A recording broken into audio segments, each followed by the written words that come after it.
But basically, Google's turned away from this nowadays because they're starting to look at things like your overall brand. Right. They can't tell what chatter around the web, whether it's online or on social media or coming from other places, is about you if it's not, if it's not unique, right? One of the things that just to make the point, kind of explain what we're talking about, is Google listens with two ears. They listen to you when you tell them who you are and what you're about, and with the other ear, they listen to everybody else. And if everybody else is not talking about you, or the chatter from everybody else is not clear, then they don't know if they should believe you. Yep. I just came up with that. That Jason's two-ear Google analogy. I don't know. That's going to be a thing in a couple of months. Yeah. Hashtag on Twitter. Hey there, guys. It's Nolan and Jason here with Plumbing Webmasters. Howdy. So today's topic is naming your company for best plumbing SEO.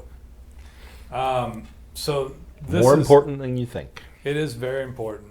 It came up the other day with somebody, and it frankly comes up all the time. Yeah. It's just such a common thing that I don't really think about anymore. Yeah. Well, most people have already got their name when they come to us, and they're not going to change it.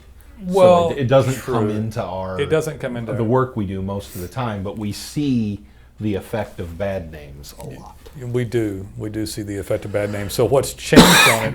Let's talk about the history of this. What was really common 10 years all the way up until maybe even 3 or 4 years ago, right, was to pick the name of the city you're in and the primary keyword terms. So let's say Dallas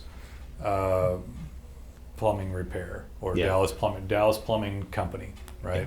There's probably Dallas Plumbers. There's anything like in that. every major market. There's in fact still somebody named this, right? If not multiple ones, right? So yeah, we'll get Dallas-Plumber. Get DallasPlumber.net, and everybody would do the same. Do you remember that guy that called up that we talked to one time? He's like, "Damn it, someone keeps using my name." So he had picked the name of the major city and like plumbing company, and he was calling to tell everybody to stop using. Oh yeah, he was trying to do.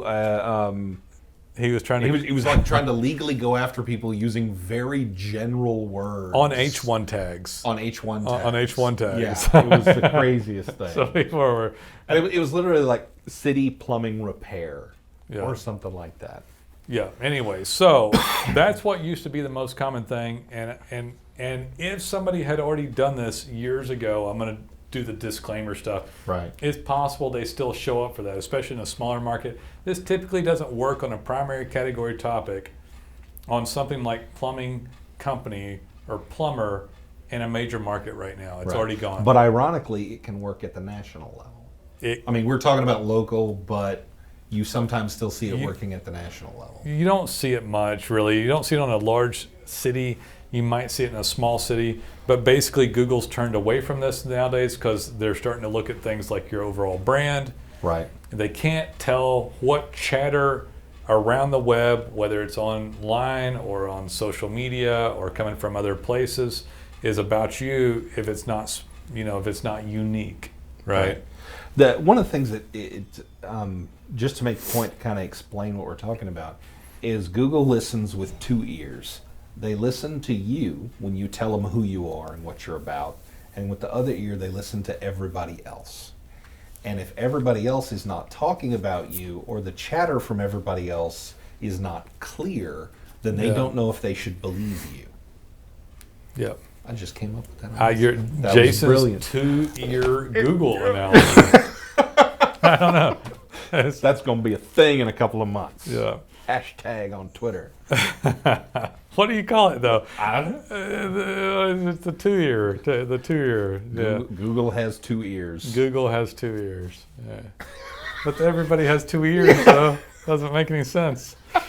It's like, everybody, both of the people who watch this understood what I was saying. You've got to change it though. It's not catchy. Google listens with many ears. Google has. It's not catching. It makes sense. It makes sense, but it's got to have a punch to it. So anyway, what the point of that is, it's all about clarity. And if your name is an extremely generic phrase like plumber in Dallas or Dallas plumber, then they have trouble figuring out if someone is talking about you or just talking about any Dallas plumber.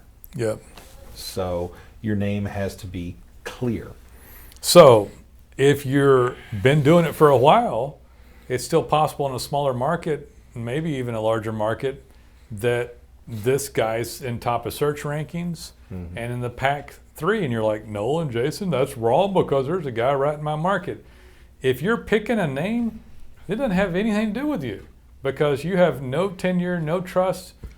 They don't, no branding, signaling, nothing. There's no way that you're going to be able to get it today. Right. If that guy got that name 10 years ago, back when that worked, and did a solid SEO effort, got reviews, kept up with his GMB, everything else, that person has effectively taken what should be a generic phrase and turned it into their brand. And I'm sorry to say this, but it's too late for you to do that. Too late. So your name approach it differently. Needs to be really unique so that when they see that data online or somewhere digitally, doesn't matter where it is, could be on a search engine, could be somewhere else, when they see it come through, they know to attribute it to you, right?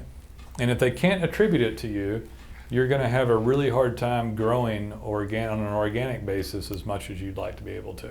Right. So, especially with a new web effort. And unique doesn't have to be cute or funny. I mean, that's fine if that's what you want to do. Just as long as it's unique. Yeah, but chances are cute and funny somebody already thought of. It reminds me, I saw a thing about a listicle online the other day that was pictures of hilarious car wraps. And it was a list of 50, and over half of them, I kid you not, were plumbers who had their car wrapped where on the front door there was the lower half of a guy sitting on a toilet, so that the plumber in the window was sitting there looking like it was them. And it's like, okay, I'm sure every one of those guys thought they were clever, but like 1,000 other people have done it, so it's really not that clever. Yeah, and besides... and more to the point, not unique. Right.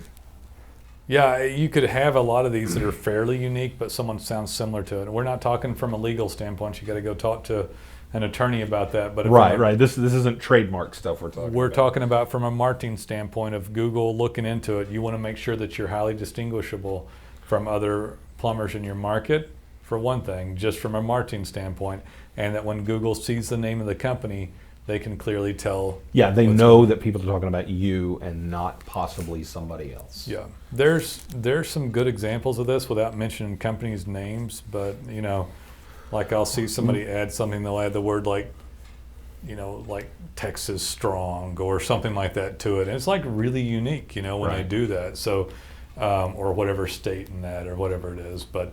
It could be your last name. Your last name could be really odd, and it might work. Yeah, if you've got a weird name, use it. It might work great all of a sudden, because they don't have, even if the name's hard to spell, you have it doesn't really matter from the search engine standpoint, right? It's actually just, anyway, so I don't know what else. So this would be, so the picking the name would also go to your .com. So the .com would also have the name of the company. The .com would not attempt to keyword stuff in the city. City doesn't need to be in it at all, right? Because someday you may expand to a different market and you don't want to be stuck with the .com saying you only go to one place. Mainly it just needs to all, work together, be the same, name of the company, name of the .com. Absolutely, just to repeat again, if the keyword was not in there, no, it does not hurt you from showing up in your primary city. It would actually probably hurt your effort to show up organically nowadays. Right. So if that custom name being to be able to be told who it is, and guys, one way that you can tell is if Google understands who you are is just go into Google and type in the name of your company. Right. I think the best names for me, by the way, like if you have a really unique name, you can be anywhere in the country on a computer that you've never used before and type in the name of your company, and you're on a laptop or a desktop, and your Google Knowledge Graph will pop up. Yeah, that stuff on the right that has the name of your company, maybe some pictures if you uploaded a map of where you are. It's the information from your GMB account, your Google My Business account, shows up on what your Google Knowledge Graph is. And if the company's unique enough, you can be anywhere and type it in your knowledge graph. If the company name is not very unique, Google doesn't know who you are, you have to type in the name of your company and the city you're in. If you want an example, type in plumbing webmasters, and you can be on the moon and type plumbing webmasters, and our knowledge graph comes up on the right. We're unique, we're the only ones, and they know who we are. Right. So if you're, but yeah, that's a good example.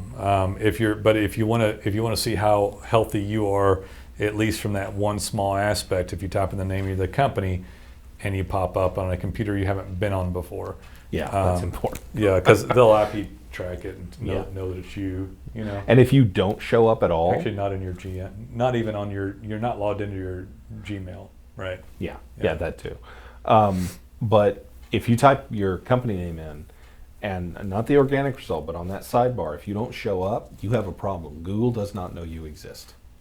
Yeah. And that's the first thing you need to address. Kind of okay on most of these company names because they're not going to be that unique. Right. If you type it in and you have to put in your city and state abbreviation. Yeah, because most of you are worrying about local anyway.